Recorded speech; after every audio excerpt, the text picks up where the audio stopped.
Alrighty, so I'm ready to bring to you guys what I wanted to speak about. But first, I would like to complete what I started, which is my conceptual disaster anthology regarding zodiac signs.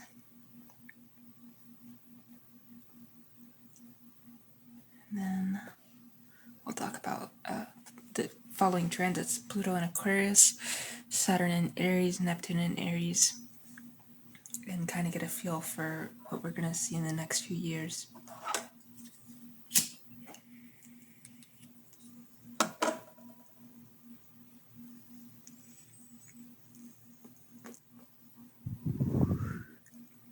So, of course, this is my series, I Come With Knives and Agony. If you don't know this song, it's by the artist I Am X. Alright? So, this chapter is The Flesh That Will Not Release. And we're going to talk about event designation Taurus, with the celestial trigger being Venus in Virgo, its fall opposite Saturn in Scorpio, conjoined Capulus, which is a fixed star. And we have our reporting analyst, senior field researcher M.V. Karnak. So we look at our prelude, which is the Horde. The city of Salua Secunda was not built for famine, it was built for storage. Located in a fertile river valley that had never known drought, Salua Secunda functioned as the granary for an entire confederation of agricultural territories. Its architecture celebrated containment. Massive silos of poured stone, underground cold stores lined with salt-glazed brick, warehouses whose walls were thick enough to withstand siege. For 12 generations, the city had prospered. Yeah, that's a word. The city had prospered on the principle of preservation. Surplus was not shared, it was held. Trade was not encouraged, it was tolerated. The civic religion, if such a diffuse set of pieties could be called a religion, venerated the unopened vessel. Phew! Bless me. The sealed jar. The barn whose doors had not been thrown open since the founding. The city's zodiacal signature was unmistakable to any astrologer who charted its founding moment. Venus had been rising in Taurus, conjoined the fixed star, Algol, the severed head, the Medusan wound. But the founding astrologers had read that conjunction as wealth protected by terror. They built walls, they built silos, they built a culture of withholding that they mistook for stewardship. Now, when the surrounding territories began to fail, crop blights, river shifts, the slow collapse of pollinators, Salua Secunda did not open its stores. It reinforced its walls. The city council, whose charts showed a preponderance of fixed signs with no cardinal release points, passed emergency measures that criminalized the export of grain, then measures that criminalized the discussion of export, then measures that required all households to surrender their private stores to the central silos in the name of equitable distribution. Equitable distribution never came. The famine arrived not as a sudden catastrophe, but as a slow crystallization. Fields outside the walls yellowed and died. The river shrank to a brown thread. Livestock were slaughtered for bone broth, then for marrow, then for the glue in their hooves. And inside the walls, the silos remained sealed, not because the grain was gone, but because the mechanism of release had atrophied. The city had become a body that had forgotten how to open its mouth. Now we're going to look at the chart of the ingress, the fixed earth catastrophe. So the event designated Taurus is analyzed through an ingress chart constructed for the moment when the city's council formally voted to permanently suspend all grain distribution, a vote that occurred under the following configuration. Oops. Sorry if that's loud. Got these wooden chairs in here. They're pretty uncomfortable to sit on after a while, I'll be honest. So we see here, of course, the ascendant, and again, just a reminder, this is the sign that was rising over the eastern horizon.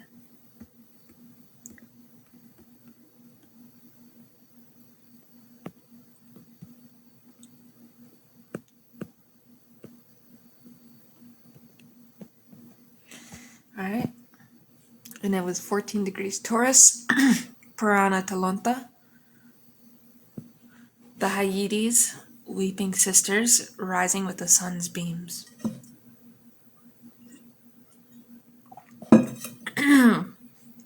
And the midheaven has 2 degrees Aquarius as a placement. And we see Venus, the ruler of Taurus, is 23 degrees Virgo in its fall, and it's laying in the 5th house.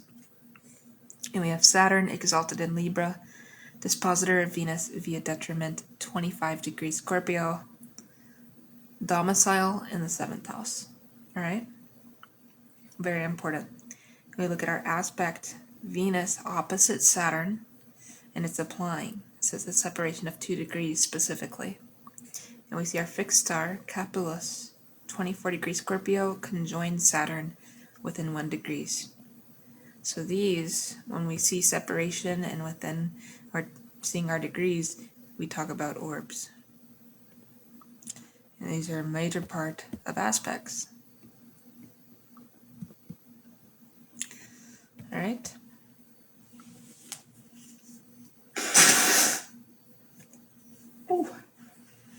Runny nose. And then we also have Moon at 29 degrees Taurus, anaretic degree, in the 1st house, and it's void of course. Then we see Sun is 7 degrees Libra in the 6th house, and it's squared by Mars at 12 degrees Cancer. We also, just with this information alone, let's actually dissect this. When someone has an ascendant in Taurus, or even a Venn chart, whatever a chart has Taurus rising, what we need to understand is, as someone with a Taurus rising, fundamentally, this is going to be a pretty financially strong, financially headstrong, financially infused situation, entity. And when the midheaven, which is essentially like the 10th house, if the 10th house had a twin,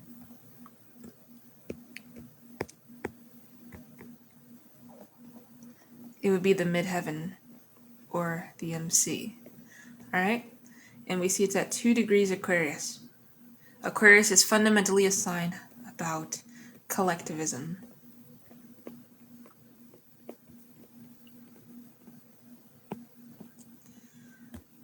The lack of and the fucking remnants and excess of collectivism. That's Aquarius. And when that's, excuse me, in the midheaven, we see the event is also emotionally disconnected in regards to collectivism. When we think of it, Aquarius, we think of emotional disconnect.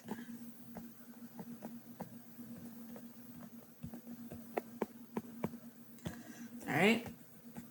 And then we see here that Venus is in its detriment, in its fall, in Virgo. It's not doing good because it's exalted in Pisces, which is its opposite sign of Virgo. So, it's also in the 5th house, meaning such an event or even an entity with Virgo in the 5th house, Venus and Virgo in the 5th house. We can say this individual is very nitpicky about the way they have fun. They don't really know how to have fun. They don't really know how to... Having fun for them looks like being at work.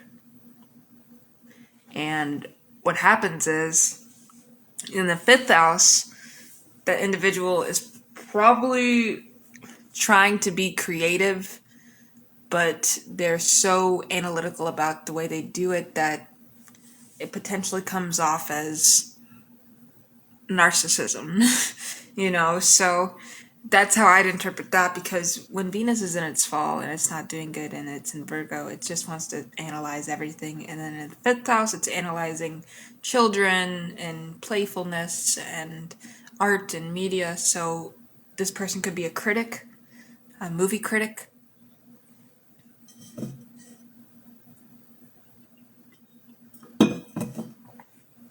And we see Saturn's exalted in Libra, dispositor of Venus via detriment. So when we say it's dispositor of Venus, we need to understand we're talking about Venus signs, so Libra, and we know that Venus is in its detriment in Virgo. But it's exalted Venus with Saturn, right? In the chart. So 25 degrees Scorpio, which is its domicile, and it's in the 7th house. So when we see Scorpio in the 7th house, we can assume there's a lot of sneaky partnerships.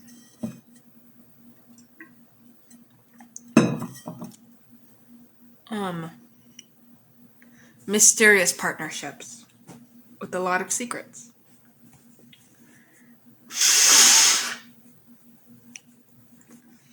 And then we look at our aspect, Venus opposite Saturn, and it's applying with a separation of 2 degrees. So of course, Venus opposition Saturn. Well, Venus is in Virgo and Saturn is in Libra. This tells us that Venus in Virgo, which is not doing good, is challenging Saturn in Libra, which wants to do good. Fixed star Kepulus, 24 degrees Scorpio, and it's conjoining Saturn in Libra. So Saturn in Libra is fundamentally being debilitated by Venus in Virgo. And now we see this conjoining 24 degrees Scorpio fixed star Kepulus. Now, we'll talk more in detail about these fixed stars. But let's talk about the moon being void of course. So void of course moon is pretty unstable. And when we have moon exalted, though, we have to admit moon is exalted because we're talking about moon in Taurus, where moon does really good. So it's comfortable. It's nurturing. It's financially stable. From the start, it's curating financial stability, and it's in its energetic degree in the 1st house. Again, we have that in the ascendant that we noted earlier, except the moon is void of course, which is important because this void of course moon is kind of just like wandering, and it's also what's the best word? Like, could be overindulgent.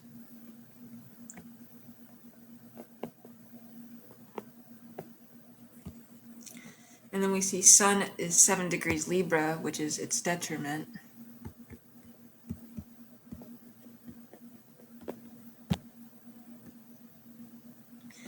And then it's in the 6th house of routines and work.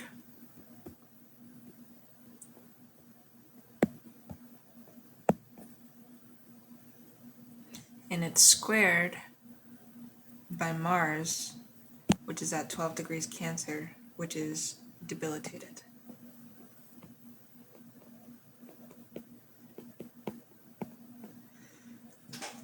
So, Sun in the 6th house squared by Mars, debilitated. We can see that this entity of a chart isn't going to be very, very easy. Sun is debilitated. It's in its detriment. It's squaring debilitated Mars. Moon is exalted, but Moon is void of course. And then we have Taurus rising, which is fundamentally not a very good rising sign, to be honest with you. As someone that has Taurus rising, it's been very challenging. It's a very, very difficult ascendant, especially when it's conjoining or conjunct the fixed star Algol, which I literally have as a natal placement. So I'm guaranteeing you, we're gonna dissect this further. So, fixed star Hyades Parana Talonta of the ascendant. Alright? The Hyades are the weeping daughters of Atlas, transformed into stars for their grief over their brother Hyas, killed by a lion or a boar. The sources disagree, and the disagreement matters. The rising with the ascendant indicates grief that has become structural, not a passing sorrow, but a condition of being. In Paranatalonta literature, the Hyades rising portend famines, plagues, and the refusal of the earth to yield its increase. They are tears frozen into the fabric of the sky.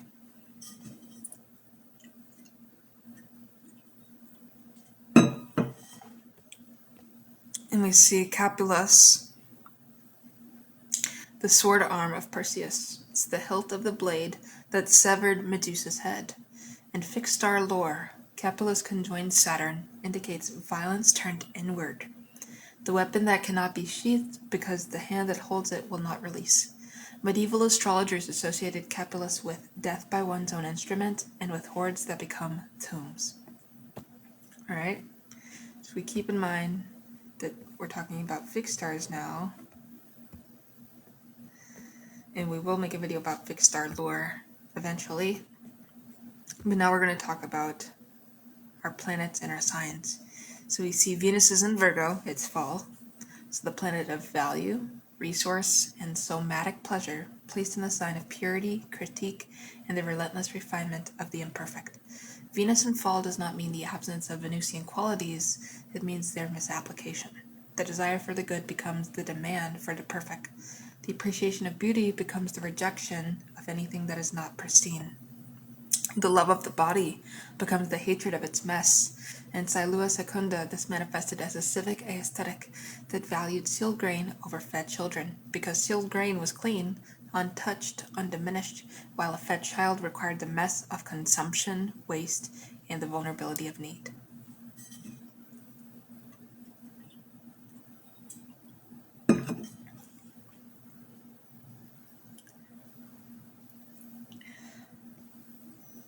Alright. Saturn in Scorpio, its domicile, conjoined Capulus, fixed star. So Saturn in its water domicile, the lord of death, debt, and the underworld. In Scorpio, Saturn's restraint becomes obsession, the refusal to let go, the hoarding of grief, the transformation of resources into monuments to their own preservation. Conjoined Capulus, the Saturn does not merely withhold, it arms the withholding. The sword is drawn not against an external enemy, but against the door of the silo, the lid of the jar, the mouth of the hungry. We see it's also including this opposition Venus-Saturn. So the axis of value, Venus, opposed to death, Saturn, with both planets in their fall or domicile. A configuration of mutual reinforcement through antagonism. The opposition does not resolve, it intensifies. Venus in Virgo says, nothing is clean enough to consume. Saturn in Scorpio says, nothing that is consumed can be kept.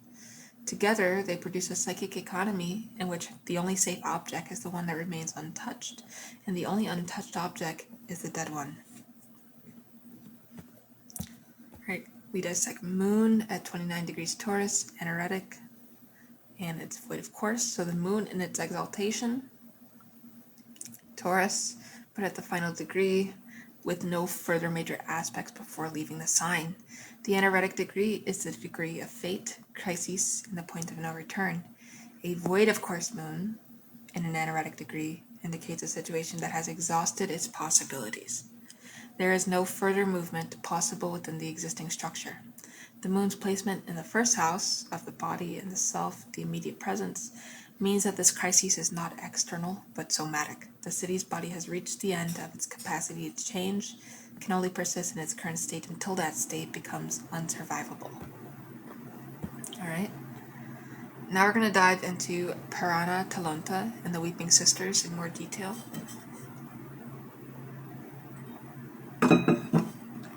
So, the Hyades deserve particular attention in this field report, as their Paranatalonta, rising with the ascendant, provide the mythic substrate for the entire disaster. The Hyades are 5 stars in the face of Taurus the bull, Aldebaran is the eye, but the Hyades are the weeping sisters themselves. In Greek myth, they are the daughters of Atlas and Aethera, transformed into stars after their brother Hyas was killed. Their name comes from the Greek hyein, to rain, because their rising was associated with the rainy season. But the reign of the Hyades is not fertile rain. It is the reign of grief, the perpetual weeping of sisters who cannot stop mourning. The astronomical text known as the Purana Talonta of Tusser, preserved in Arabic and Byzantine sources, states, "When the Hyades rise with the ascending degree, the native will be given to weeping, to hoarding, to the preservation of objects that should be released. They will keep the bones of the dead in their house. They will refuse to throw away letters. They will starve in the midst of plenty because they cannot bear to see the plenty diminish." This is precisely the signature of Sailua Secunda. The city did not lack grain, it lacked the permission to consume. The grain in the silos had become an object of veneration rather than nutrition. To open a silo would be to break the seal, and to break the seal would be to acknowledge that the grain was finite, that each mouthful diminished the hoard, that the hoard could not protect against the future because the future always arrives as the present, demanding to be fed. The Hyades rising also produces a specific relationship to the dead. In the final weeks of Sailua Secunda, before the collapse, citizens reported dreams of weeping women standing at the silo doors. The women did not speak, they only wept, and when the citizens woke, they found that their hands had curled into fists during sleep, fists they could not uncurl until someone else pried the fingers apart. The body had learned the refusal of release at the level of the tendon and the bone. The disaster unfolds, flesh is vault. The famine of Sailua Secunda was not a famine of scarcity. It was a famine of distribution. Grain audits conducted after the collapse by the relief authorities who entered the city too late revealed that the central silos contained enough calories to feed the population for another 18 months. The underground cold stores held preserved meat, dried fruit, fermented vegetables in quantities that would have sustained the city through 2 more winters. The warehouses were full, and the people were dead.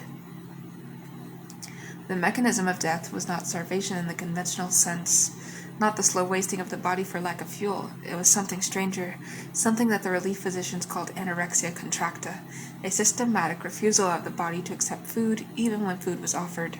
By the final month of the siege that was not a siege because no enemy surrounded by the walls, only the city's own refusal to open them. Citizens who were brought to the distribution points would stand before the open grain bins and not eat. Their mouths would not open. Their throats would not swallow. When force-fed, they vomited. When fed intravenously, their veins collapsed. The body had learned from the city's architecture the sealed vessel is the only safe vessel. To open is to die. The field report's medical log records one emblematic case. Subject 414. A woman of 47, a member of the city council who had voted for the permanent suspension of distribution. When relief workers found her, she was seated at her dining table before a plate of food that had been placed there 3 weeks earlier. The food had rotted. The woman was alive, but had not eaten in 21 days. Her hands were curled into fists. Her jaw was locked. When asked why she had not eaten, she replied in a voice that the relief worker described as entirely calm, entirely reasonable. "The food is for later. Later is not now. Now is for waiting." She proceeded to die 4 hours later. Her fist had to be broken open with a surgical saw. Inside her right hand, she clutched a single key. The key opened the main silo. She had been holding the key for 3 weeks. She had not used it. The knives in the agony, archetypal analysis. So, following the anthological methodology established in Volume 1, which was Aries, the Taurus event is analyzed not as a moral failing of individuals, but as a zodiacal catastrophe, the expression of a fixed earth archetype in its catastrophic excess. So the knives, the implements of harvest, scythes, threshing flails, grain scoops, turned inward. In Taurus's balanced expression, the knife is the tool of discrimination. This grain is ripe, that grain is not. This resource is for now, that resource is for later. But in catastrophic excess, the knife becomes the tool of permanent separation. The grain is separated from the mouth, the resource is separated from need, the body is separated from its own appetite. The knives of Taurus are the keys that lock the silo, the seals that close the jar, the hands that will not uncurl.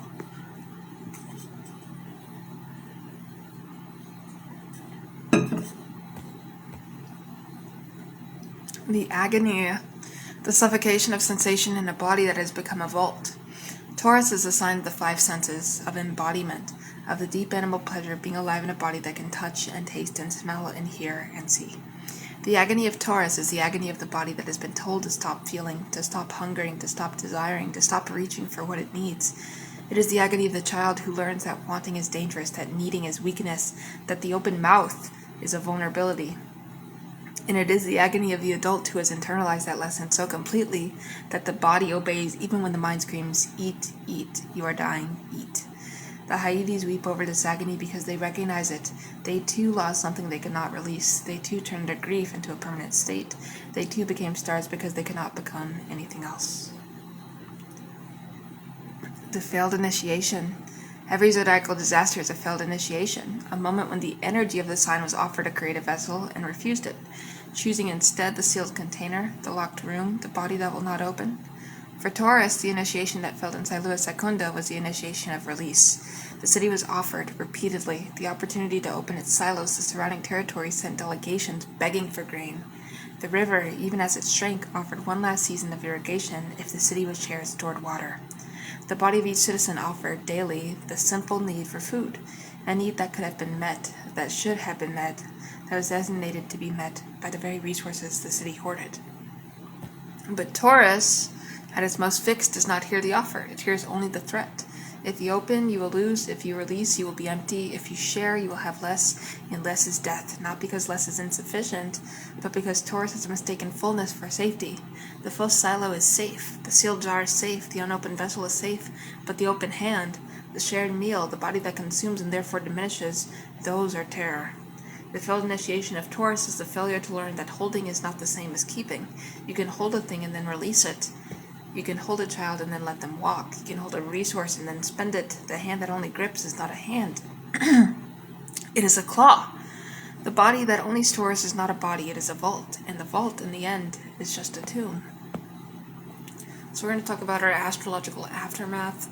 Now this chapter is a little bit longer than the other one, I'm pretty sure.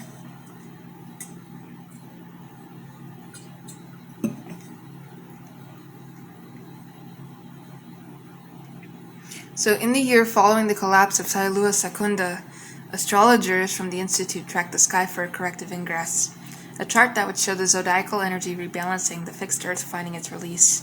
They found it 6 months after the city's relief, at the moment when the surviving citizens, fewer than a third of the original population, held a ceremony of opening. They opened the silos, they opened the jars, they opened the sealed rooms, they burned the keys. The chart for that ceremony showed Venus in Pisces, exaltation, trine Mars in Cancer, with the moon in Taurus domicile in the first house, the moon, not void of course, but applying to a sextile with Jupiter in Virgo. The Hyades had set below the horizon, the weeping sisters were no longer rising, and the fixed star Kepulus had been transited by the sun 3 days prior, burning away the sword arm's power. The citizens ate, they vomited, many of them. The body does not unlearn a locked jaw in a single meal, but they ate again, and the grain that they consumed was not less precious for being consumed, it was more precious because it became life. The vault became a body again. The body remembered how to open. And now we're going to talk about initiation for practitioners, the Taurus, and the chart. So, the anthological method of the Institute does not offer predictions.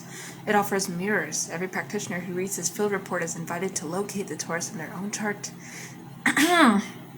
Not merely the sign placement, but the fixed earth function, the places where they hoard, where they refuse release, where the body has become a vault. And we have questions for chart meditation. Following. Where is your Venus in fall or detriment? Where do you value purity over nourishment, correctness over connection, the sealed vessel over the shared meal? Where does Saturn oppose or square your Venus? Where has death, the fear of loss, the terror of diminishment, captured your capacity to enjoy? What are you holding so tightly that your hands have forgotten how to open? Where do the Hyades fall in your chart? Which grief have you frozen into permanence? Which terrors have become structural, architectural, a condition of being rather than a passing sorrow? What is your anaretic degree? Where in your life have you reached the point of no return? Not because the path is blocked, but because you have exhausted your capacity to choose differently. The knives of Taurus are the implements of harvest. They can cut the grain or they can cut the hand that holds the grain. The agony of Taurus is a suffocation of sensation, but sensation can be revived. The body can learn to open again. The silo can be unsealed. The Hyades will weep regardless. The question is whether their tears water the ground or simply fill the jar. Alright? Now, here's a quick researcher's note. Fun little memo, I guess. So the Taurus event bears striking parallels to documented historical famines in which grain rotted in storage while population starved. Most notably the Irish potato famine, where grain and livestock continued to be exported from Ireland throughout the hunger, and the Bengal famine of 1943, where wartime hoarding and distribution failures produced mass death despite available supplies. The astrological analysis is not intended to diminish the material causes of those events, but to illuminate the zodiacal signature that recurs wherever fixed earth energy becomes catastrophic. The refusal of release, the body is vault, the weeping sisters rising. Alright, next we're going to go over Gemini, the 1,000 voices that drown the one. Alright? And this is where I actually switched it up and let me see.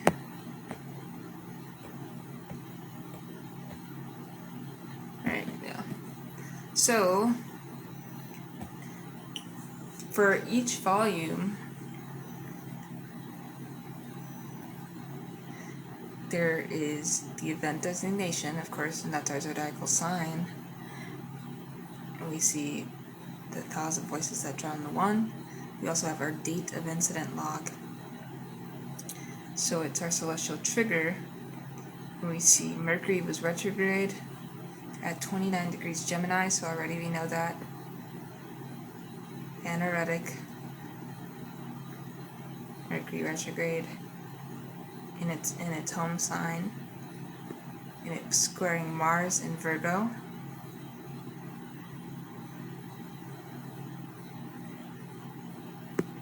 With Castor and Pollux in Paran of irreconcilable duality. When we talk about Castor and Pollux, these are two fixed stars.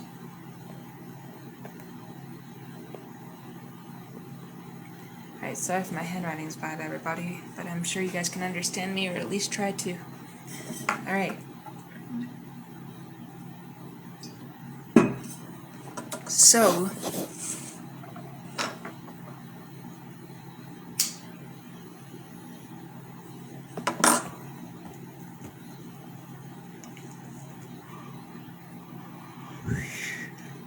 our senior field researcher is L.H. Dialectus. Isn't that funny? And our prelude is the town of many tongues.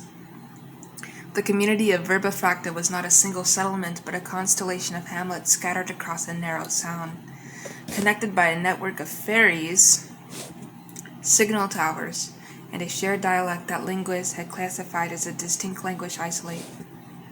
For 3 centuries, the Verban people have prided themselves on their polylinguism. Every child learned 3 variants of the local speech, plus the trade tongue, plus the ritual language of the ancestral cult. Communication was not merely practical. It was the highest art, the central ritual, the substance of identity. Now, right off the bat, we're already talking about what? Communication.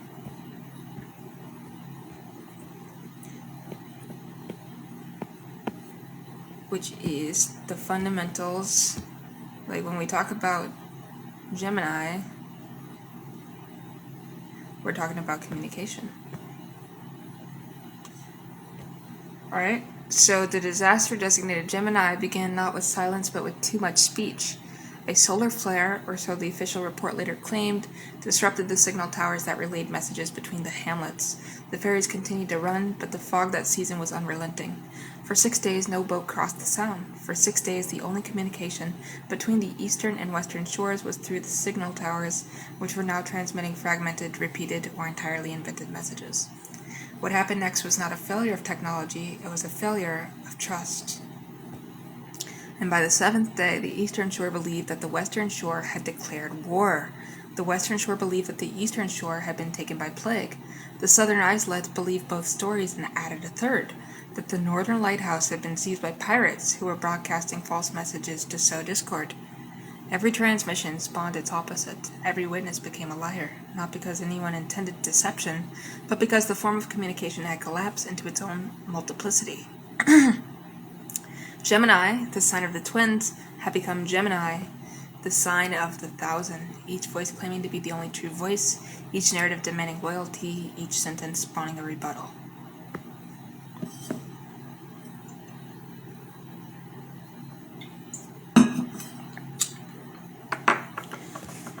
So we're going to look at the chart of the ingress yet again, like we did before with Taurus and Aries. We look at the mutable air catastrophe, alright? So this event is analyzed through the moment when the Eastern Shores Council voted to arm the fairies, a vote taken under the following configuration. So we look here and we see what? Ascendant holds 3 degrees Sagittarius. Alright, Purana Talonta, the bow of Chiron, the wounded centaur.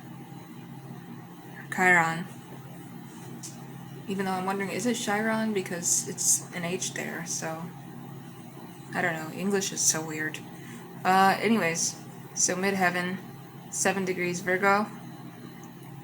Mercury, ruler of Gemini, 29 degrees Gemini, anaretic degree, and it's retrograde, and it's in the 7th house. Whew! I would not want to date somebody with that placement. I would not want to date someone with that placement. You will get cheated on. So, that's Gemini in general. Like, if you're with a Sun and Gemini individual, good luck. So, Mars, 12 degrees Virgo, in the 10th house, and it's squaring Mercury, applying 1 degree separation. And we see our fixed stars here. Castor, 20 degrees Gemini, conjoined Mercury's anti-Scion, culminating with the MC, and his fixed star Pollux, 23 degrees Cancer, setting with a descendant. Alright, so what is going on here? Well, if we know that someone has a Sagittarius rising, what is their descendant? What is the opposite sign of Sagittarius? Gemini. So I know now that the descendant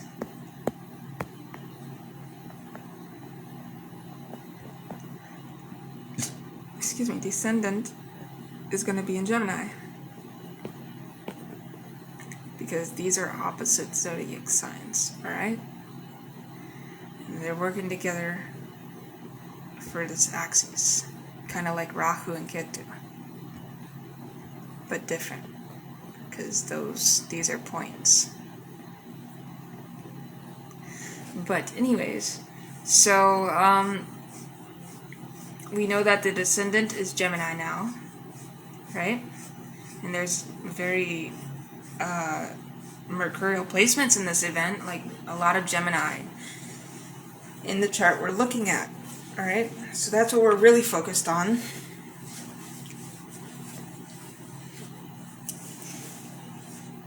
It's warm as hell in my apartment. Holy shit, I have the heat cranked up.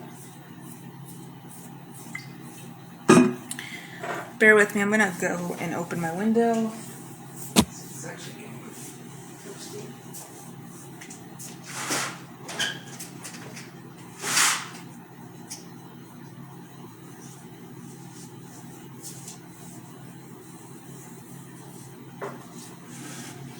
Alrighty. So, let me see here. Sorry about that, guys. I get distracted so fucking easily, it's insane.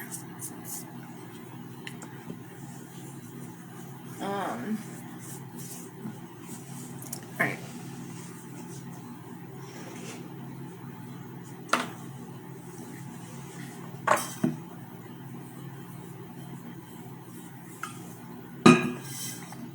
I deadass think I have ADHD. Like, I can drink coffee and get tired. And I truly think, like, if I had an Adderall prescription, I'd be able to function way better than I do now. But it is what it is.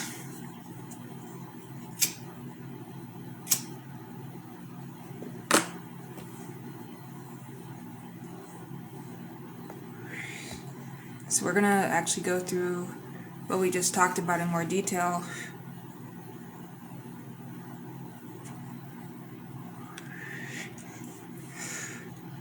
So we see here there is a Paran of Castor and Pollux, the fixed stars.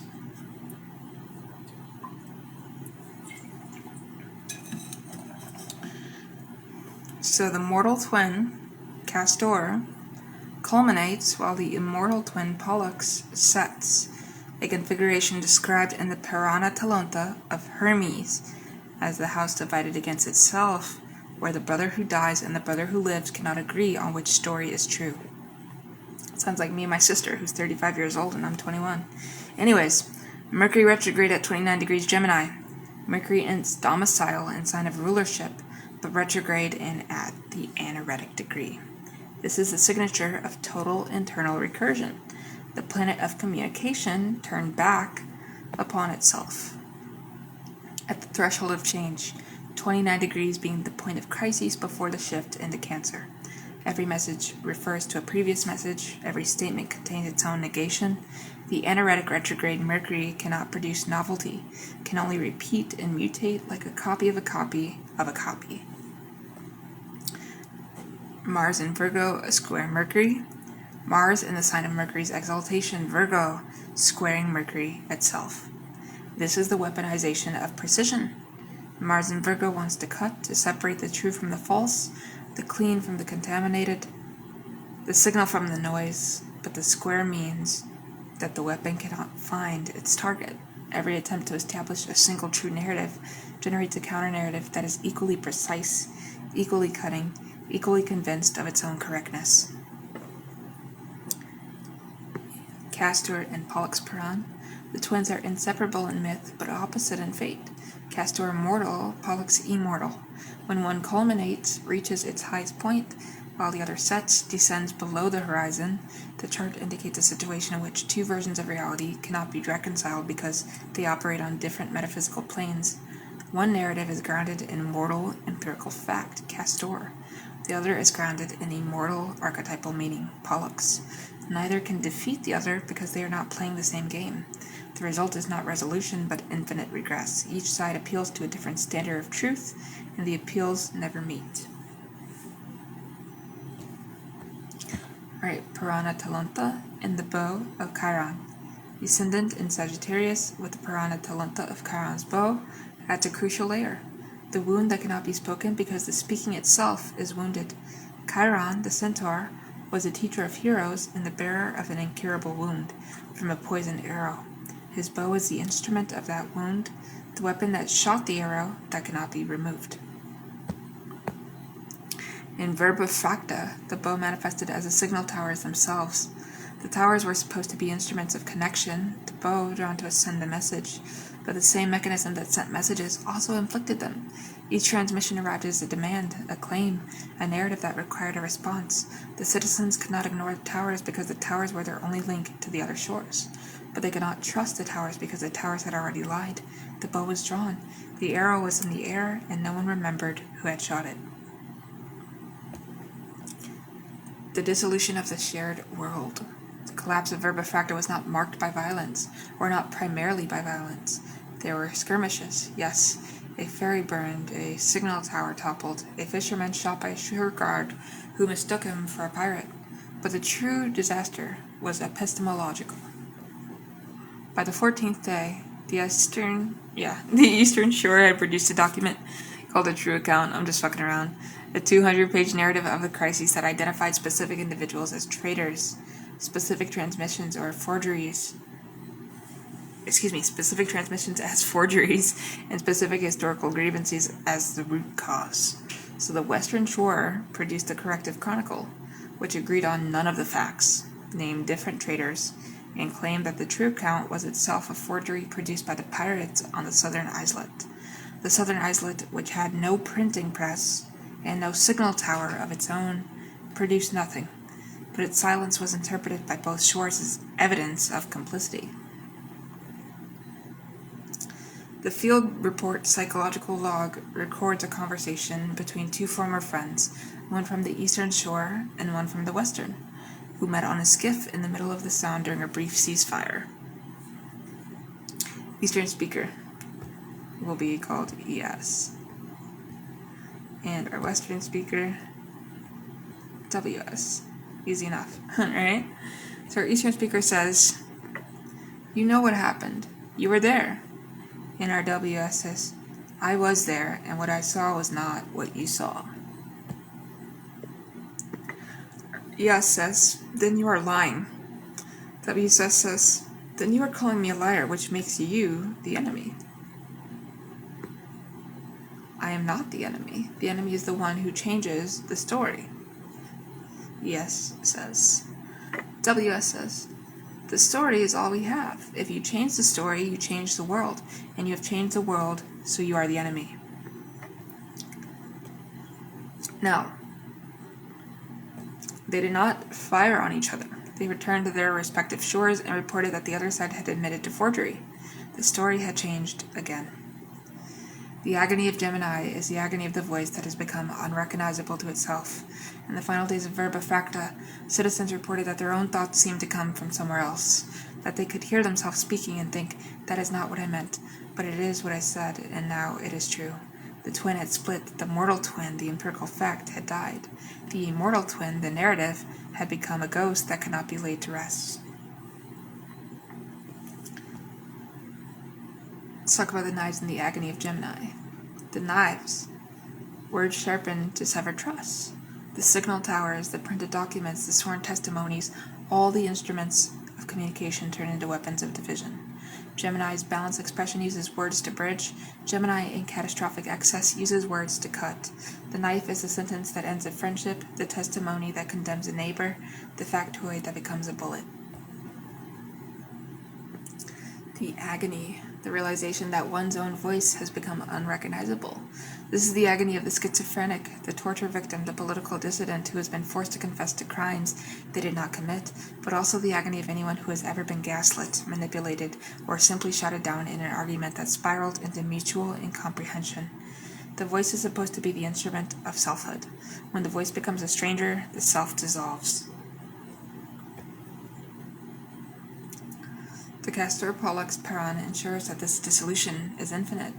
There is no higher court of appeal because the immortal twin, meaning, value, significance, and the mortal twin, fact, evidence, chronology, cannot hear each other. The field report concludes that Verba Fracta did not recover. The hamlet still exists, but the residents no longer speak to one another across the Sound. They have developed separate dialects. They have rewritten their histories. They have become two peoples who share a name and nothing else. Right, the failed initiation. For Gemini, the initiation that failed was the initiation of integration, the willingness to hold two contradictory truths in the same mind without demanding that one of them die. Gemini's gift is not the ability to choose the correct narrative, but the ability to translate between narratives, to be the messenger who crosses the line, to understand the twin who dies and the twin who lives are both necessary for the story to be complete. Verba Fracta refused this initiation. Each shore demanded that the other shore admit to being wrong, not different, not mistaken in degree, but wrong in kind. The eastern shore needed the western shore to be liars. The western shore needed the eastern shore to be deluded. Neither could say, your story is different from mine, and that difference is not a threat. The failed initiation of Gemini is the failure to learn that contradiction is not betrayal. Two people can remember the same event differently, and both memories can be true, not because truth is relative, but because memory is a tissue of fact and meaning is always personal. The twin who dies, the singular fact, must be mourned, but the twin who lives, the multiple meanings, must be celebrated. The disaster comes when we try to kill one of the twins. Right. Our astrological aftermath, the correction. The corrective ingress for Verba Fracta occurred 3 years after the collapse, when a child from the eastern shore and a child from the western shore met on the Sound during a fog so thick that neither could see the other shore. They had no signal towers, they had no printed documents, they had only their voices, and the fog muffled even those. They spoke for an hour, neither could remember what the other said, but when the fog lifted, they were still talking, not about the crises, not about the true account or the corrective chronicle, but about the taste of eel stew and the color of the sky before a storm. The chart for that meeting showed Mercury direct in Cancer, domicile of the moon, sign of memory and belonging, trine Jupiter in Scorpio with Castor and Pollux both above the horizon for the first time in the region's recorded astrological history. The twins were no longer separated by culmination and setting. They were both visible. The mortal and the immortal were in the same sky. The children did not reconcile their shores, but they learned to speak across the water, and sometimes that is enough. Now we have our initiation for practitioners, questions for chart meditation. So where is your Mercury retrograde or anaretic? Where do you repeat yourself, trapped in recursion, unable to say something new? Where does Mars square your Mercury? Where do you weaponize precision? Where does your desire to be correct become a desire to destroy the person who disagrees? Where do Castor and Pollux fall in your chart? Which twin have you tried to kill? The mortal fact or the immortal meaning? The evidence or the story? What is the fog in your communication? Who are you not speaking to because the signal towers have lied?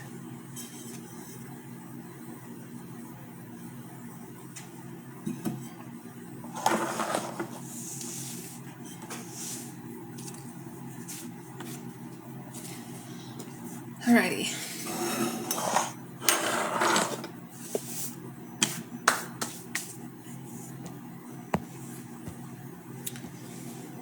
Trying to remember how much I have left. Alright, we're on Cancer now, so it would be Cancer,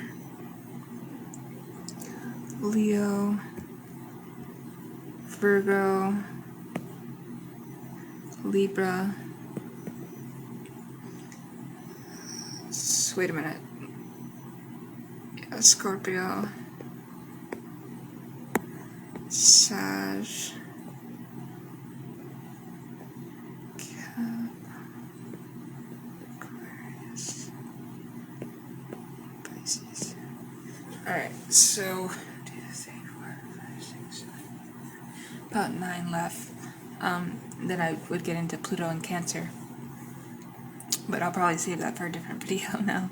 So we'll talk about Cancer, the home that devours its young. Bear with me, I'm just all over the place.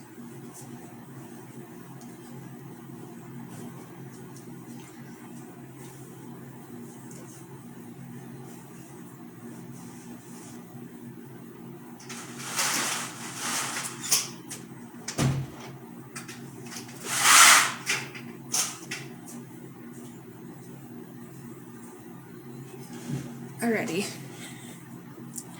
So let's do this.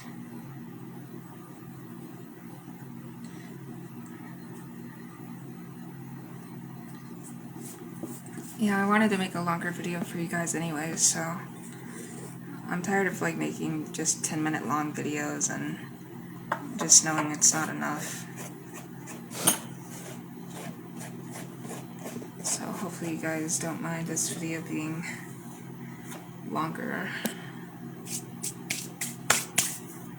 Maybe I can pull in some more views by doing that anyways, because I have friends telling me, yeah, you make the longer videos and that's how you really bunk up the algorithm. Whatever. So, anyways, we have our date of the incident log, our celestial trigger. Excuse me, we can clearly see Moon is in Capricorn. It's fall, and it's conjoined Pluto, squared by Mars and Aries at the IC, with Procyon rising and Sirius Perons the MC. So what do we see? Well, Moon in Capricorn, it's fallen in Capricorn, and it's conjoined Pluto. We don't know what sign Pluto's in, but already we can see we're going to have some issues with Moon conjoined Pluto. And then squaring Mars and Aries at the IC, which is the I-Moon Coli. And then we have our fixed stars Procyon and Sirius. So Procyon's rising and Sirius Perons the MC midheaven. Alright.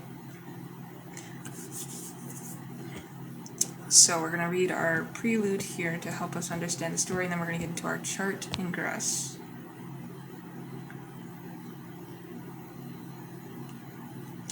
The coast of clenched arms.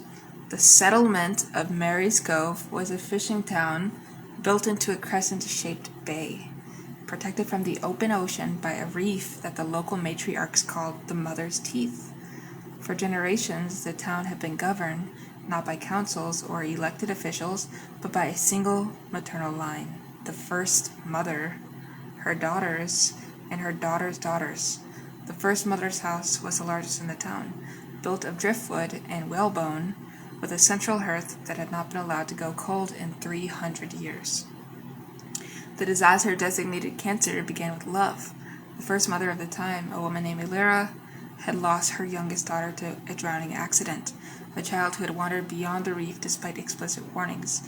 Illyra's grief was not the open weeping of the Hyades, but the clenched grief of Cancer in its catastrophic form, the refusal to let any other child leave the house. She began by forbidding swimming beyond the reef, then she forbade swimming at all. Then she forbade leaving the bay. Then she forbade leaving the site of the house. The town, accustomed to the first mother's authority, complied. But the compliance was not consent, it was habituation. The Mother's Teeth reef had always protected them. The house had always been warm. The hearth had always been lit. They did not notice that the protection had become enclosure, that the warmth had become suffocation, that the hearth was now the only source of light because Illyra had ordered all the windows boarded shut. To keep out the cold, she said, to keep out the cold that had taken her daughter. Alright, very interesting story here. So we're going to go ahead and look at this chart of the ingress, the cardinal water catastrophe.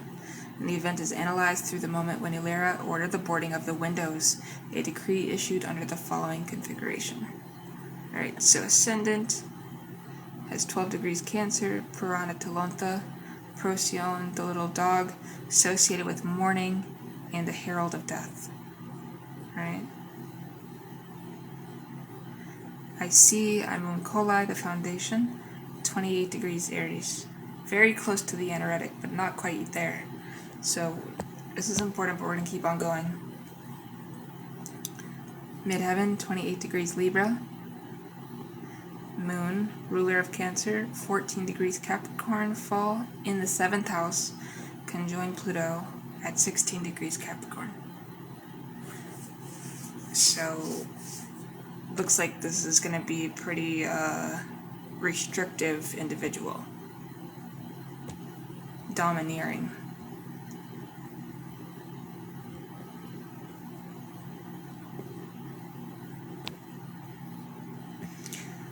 And then we see Mars, 22 degrees Aries, in the 4th house.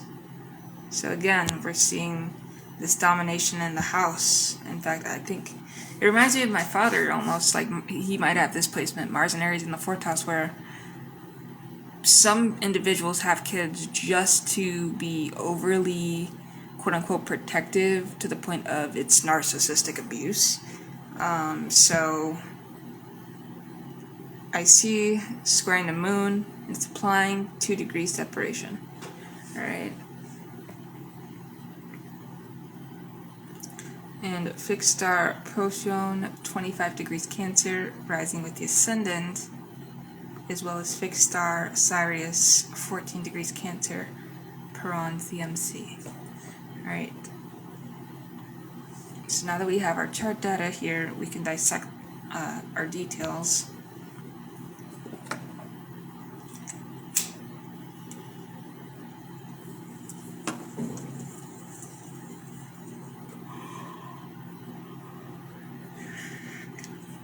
So, Procyon, the little dog, the herald of the dog star Sirius.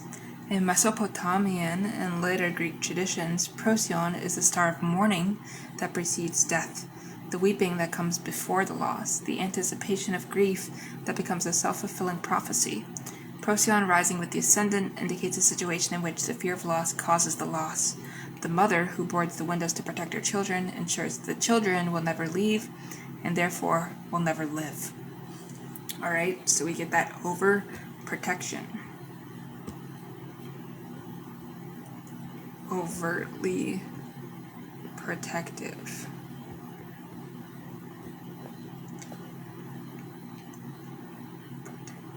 Oops, I spelled it wrong.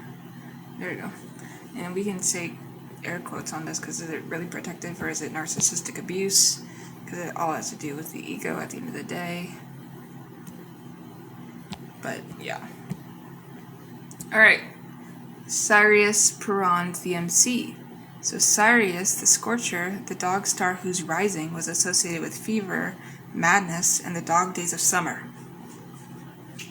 Purana Talonta texts warn that Sirius culminating at the MC produces the heat that does not cool, the fever that does not break, the protection that becomes a prison.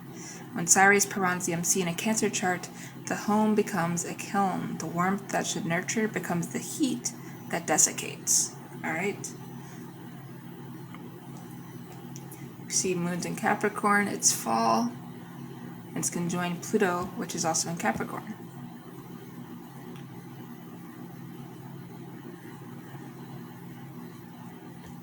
So the moon, which is the ruler of Cancer, in its sign of fall, Capricorn, where emotion is suppressed, where vulnerability is weakness, where the mother's love becomes the mother's control.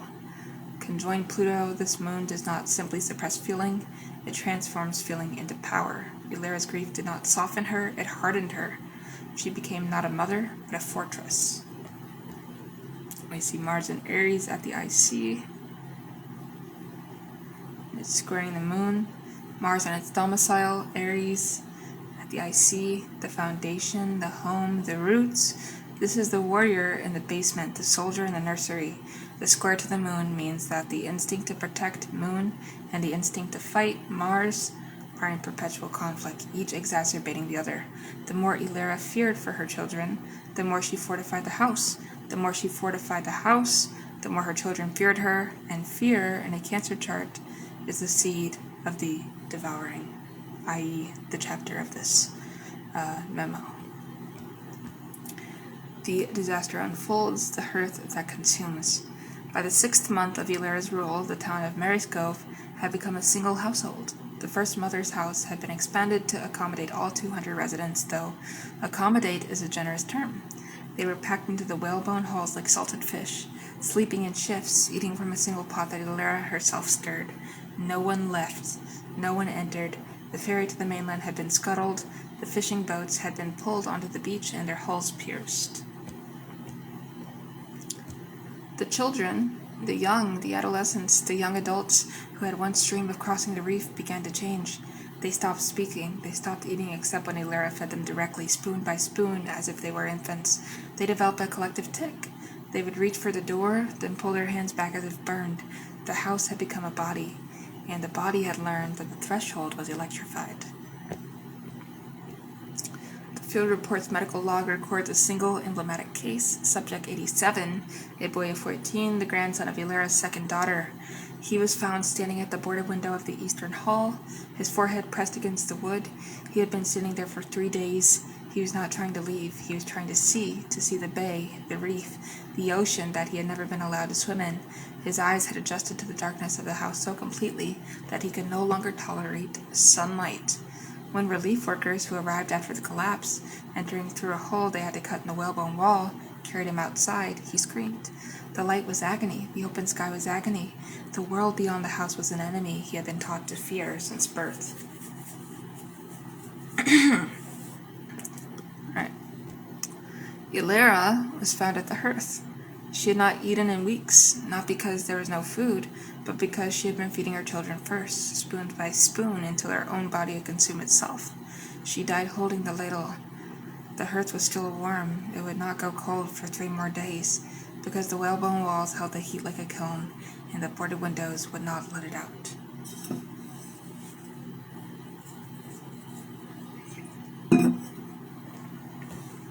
Alright, let's talk about the knives and agony of Cancer. Alright, the knives, the domestic tools of nurture, turn to enclosure. The ladle that becomes a leash, the hearth that becomes a furnace, the walls that become a cage. Cancer's balanced expression uses the home as a base from which to venture into the world. Cancer, in catastrophic excess, uses the home as a substitute for the world. The knives are the boards across the windows, the locks on the doors, the arms that hold too tightly and call it love. In the agony, the betrayal of the primordial bond between parent and child, this is the agony of the child who realizes that the mother is not a shelter but a prison. The agony of the parent who realizes that protection has become suffocation. The agony of the family that has forgotten that the purpose of the nest is to launch the fledglings, not to keep them warm forever. Procyon weeps over this agony because Procyon knows this. The fear of loss is the mother of loss.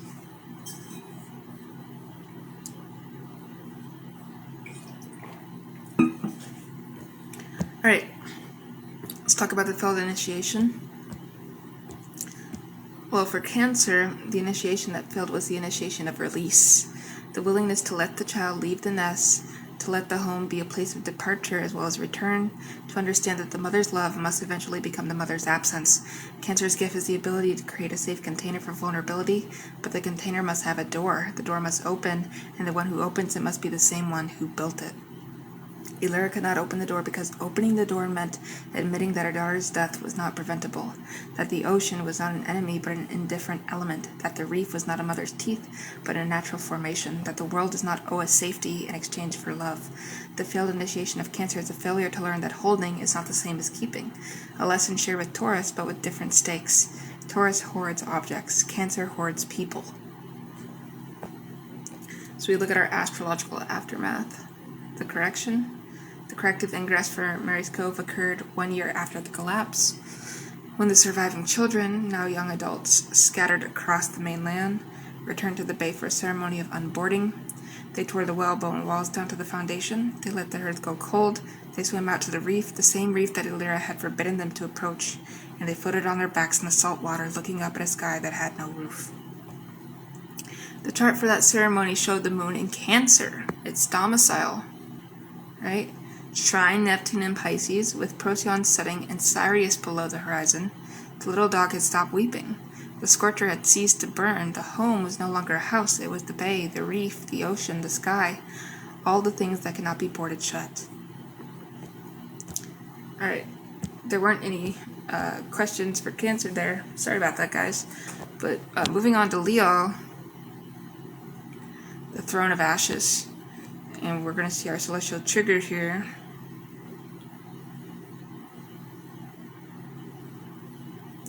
Solar eclipse at 28 degrees Leo, with the sun besieged by Saturn in Aquarius opposition, and Mars in Scorpio square, as well as Regulus conjoined Sun in Peron with the nebula. Alright? Interesting case study. Very, very interesting case study. And we're going to dissect this for you guys, help you understand astrology for free. And we're doing it in the funnest way that I can think of, is just telling you stories to help you understand and then dissect it with you.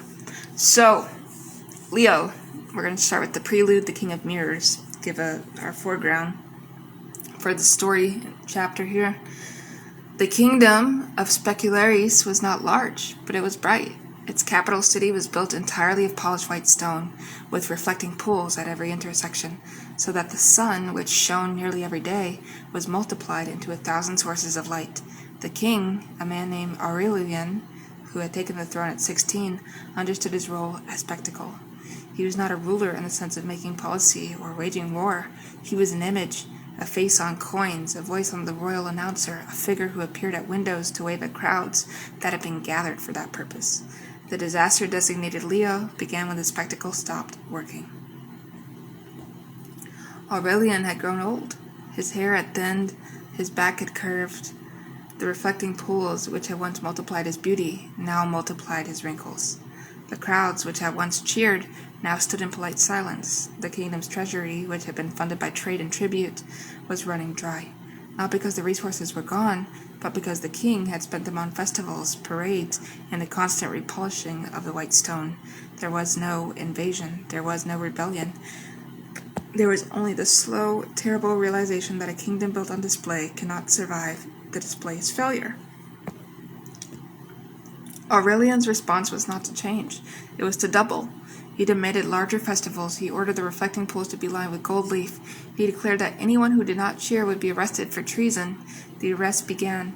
The cheering became louder and more hollow. The king, mistaking volume for loyalty, ordered a final festival, the Great Ignition, a ritual in which he would ascend a wooden throne set in the central square, and at the moment of solar noon, be crowned with a wreath of oil-soaked reeds that would be set alight. A symbol, he declared, of the king's transformation into pure light. No one stopped him. No one said, "This is madness." The courtiers had been trained for generations to applaud. The crowds had been trained to cheer. The kingdom had become a mirror, and the mirror reflected only what the king wanted to see. And that typically is the zodiac sign Leo. Because Leo, just as a sign, can become egomaniacal based on its own journey. Even though we all are the 12 signs, like I have Leo in my fucking 5th house. Like natally, it's in my 5th house. Taurus rising. So 5th from the 1st. So Taurus. And then it would be Gemini. Cancer. Actually, I guess I have Leo in the 4th house.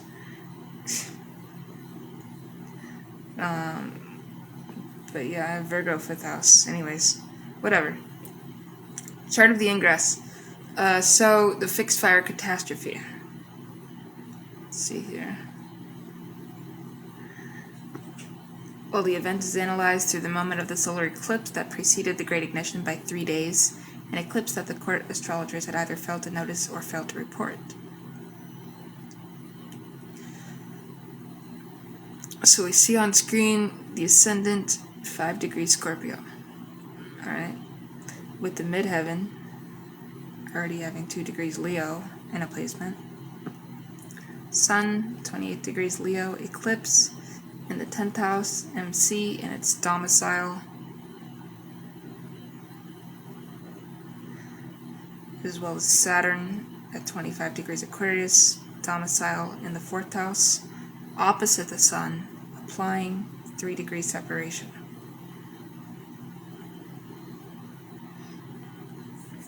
Alright. And we see Mars, 2 degrees Scorpio, domicile in the 1st house, squaring the Sun, separating 4 degrees. Fixed star Regulus, 29 degrees Leo, conjoin the Sun within 1 degrees. And fixed star Denebula, 21 degrees Leo, Peron with Regulus, creating a signature, a fall from high estate. Alright. I will be making a video specifically on orbs, fixed stars, and Perons. And that'll be in a new series, which is my astrology mechanics.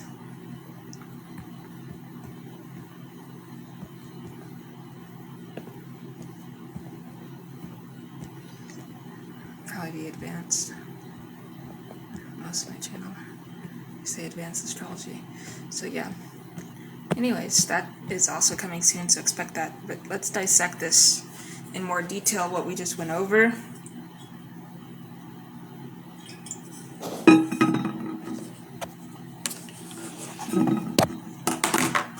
So, I'm gonna do that. See here.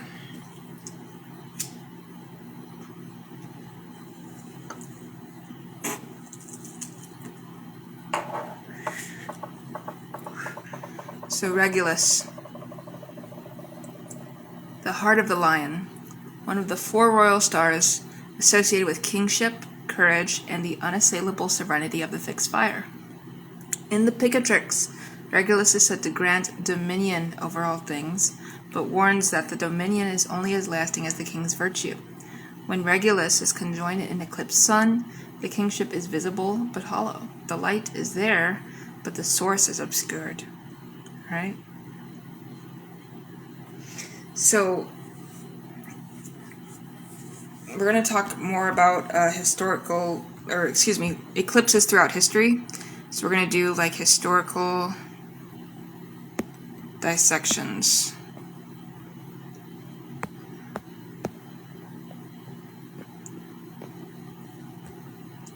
And it'll be of lunar eclipses.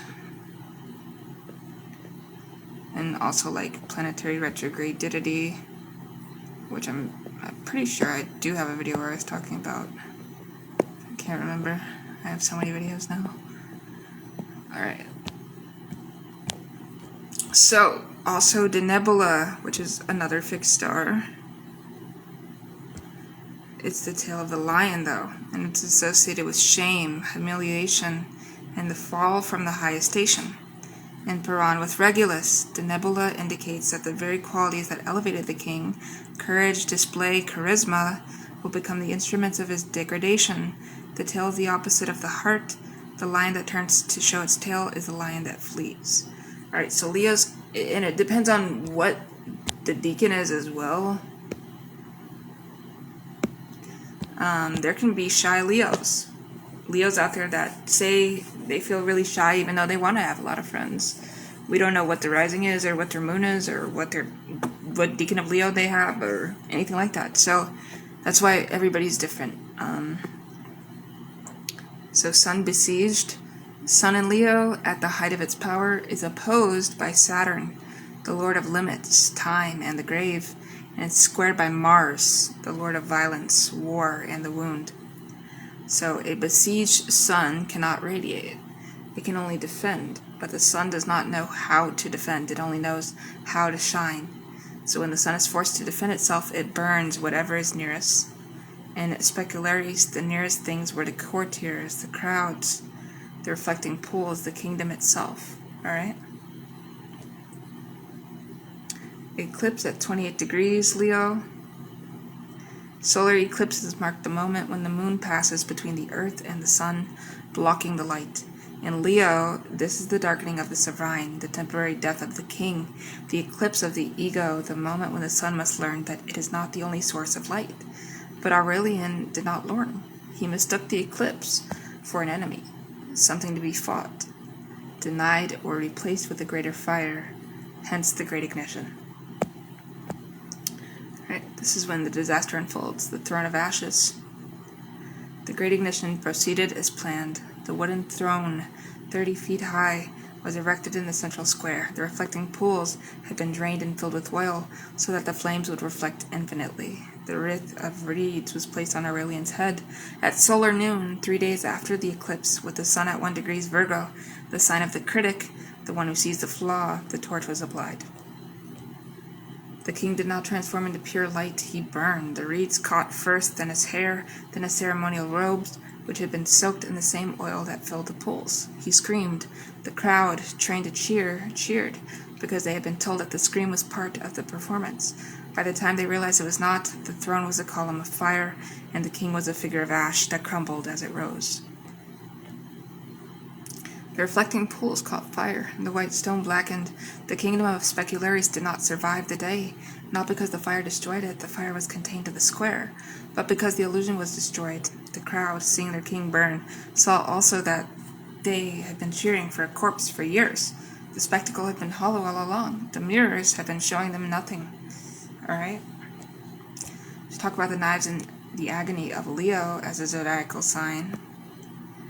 Well, the knives of Leo, the tools of spectacle, turn to self-immolation. The crown that becomes a brand, the throne that becomes a pyre, the applause that becomes a death rattle. Leo's balanced expression uses display to inspire. Leo in catastrophic excess uses display to replace substance. The knives are the mirrors that reflect only the self, the festivals that consume the treasury, the charisma that becomes a cage.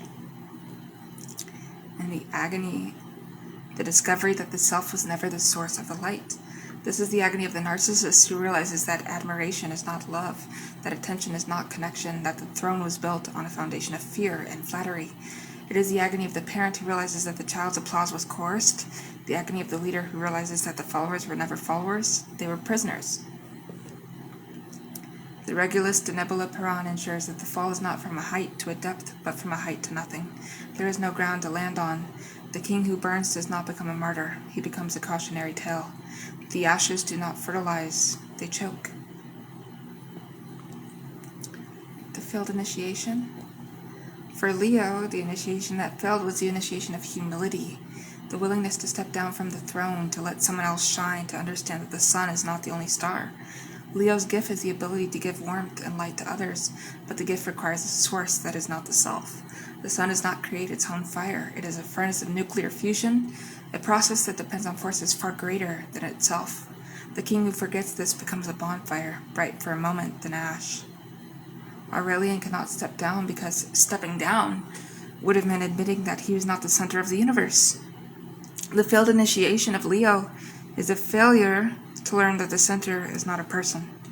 It is a relationship. The throne is not a location, it is a function. When the function is mistaken for the person becomes a sacrifice. And then our astrological aftermath, the correction. There was no corrective ingress for specularies. The kingdom did not rebuild. The survivors scattered, and the white stone was quarried for building materials elsewhere. But the astrologers who tracked the site noted that 5 years after the fire, a single lion cub was found wandering the ruins. It had no fear of humans. It lay down in the ashes of the throne and slept. The chart for that moment showed the sun in Leo, an eclipse, trine Jupiter and Sagittarius with Regulus and Nebula both below the horizon. The lion did not need a throne. It needed only the sun. With peace and love, I'll see you in the next one where we're going to go over Virgo through Pisces. Subscribe, like, and comment, and share if you dare. I'll see you in the next one. Piscean out.